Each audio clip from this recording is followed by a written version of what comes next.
बिस्मिल्लाहिर्रहमानिर्रहीम। अस्सलामुअलैकुम। आप देख रहे हैं यूट्यूब चैनल आम सी बातें। शेख रशीद को गिरफ्तार करने के लिए सरकारी गाड़ियां पहुंच गई और फवाद चौधरी को सहाफ़ी ने लाजवाब कर दिया। इस वीडियो में हम इसी के मुतालिक बात करेंगे। नाज़रीन कराम, जिस वक्त शेख रशीद साहब वज़ीर दाखिला हुआ करते थे तो तहरीक लब्बैक के कारकुनों को ये धमकी दिया करते थे कि अगर तहरीक लब्बैक के कारकुन सड़कों पर आए और उन्होंने प्रोटेस्ट किया तो सबको गिरफ्तार कर लिया जाएगा। इसके बाद शेख रशीद साहब ये भी कहा करते थे कि ना ही तहरीक लब्बैक से पाबंदी ख़त्म होगी और ना ही हम अल्लामा साद हुसैन रिज़वी को आसानी से रिहा करेंगे। लेकिन आज वही शेख रशीद वीडियो बयान रिकॉर्ड कराने पर मजबूर हो गया है कि लाल हवेली के बाहर 4-5 सरकारी गाड़ियां आ गई हैं जिसमें सफ़ेद कपड़ों में मलबूस लोग मौजूद हैं और शेख रशीद का कहना है कि शायद ये लोग मुझे गिरफ्तार करने के लिए आए हैं।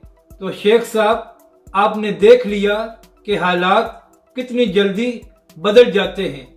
आप जो कुछ तहरीक लब्बैक के साथ करते रहे हैं, आज वही कुछ आपके साथ होने जा रहा है। अब बात करते हैं कि सहाफ़ी ने किस तरह फवाद चौधरी को लाजवाब किया है। तो नाज़रीन कराम, आज फवाद चौधरी साहब एक प्रेस कॉन्फ्रेंस कर रहे थे और उसमें फरमा रहे थे कि मौजूदा हुकूमत हमारी लॉन्ग मार्च को रोकने की कोशिश कर रही है और इसके अलावा हमारे कारकुनों को भी गिरफ्तार किया जा सकता है। तो इस पर एक सहाफ़ी ने फवाद चौधरी से सवाल किया, क्या जो कुछ आपने तहरीक लब्बैक के साथ किया था मौजूदा हुकूमत वही कुछ आपके साथ करने जा रही है? तो इसके जवाब में फवाद चौधरी ने तहरीक लब्बैक के मुतालिक घटिया गुफ्तगू की और कहा कि हमारा मुकाबला तहरीक लब्बैक के साथ न किया जाए, क्योंकि तहरीक लब्बैक ने जो कुछ किया वो नाजायज़ और गैर कानूनी था, जबकि हमारा हक है कि हम तहरीक चलाएं।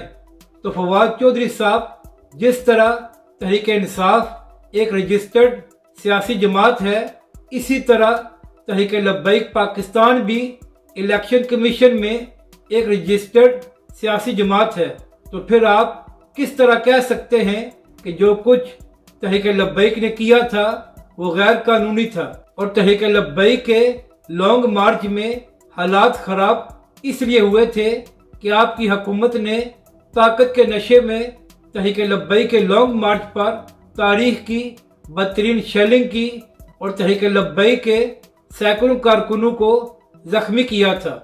तो फवाद चौधरी साहब, अर्ज ये करनी है कि अगर इसी तरह इस हुकूमत ने आपकी लॉन्ग मार्च पर शेलिंग की तो फिर आपकी लॉन्ग मार्च भी पुरअमन नहीं रह सकेगी। तो इसलिए ऐसी बातें ना करें कि कल वही आप पर आ जाएं।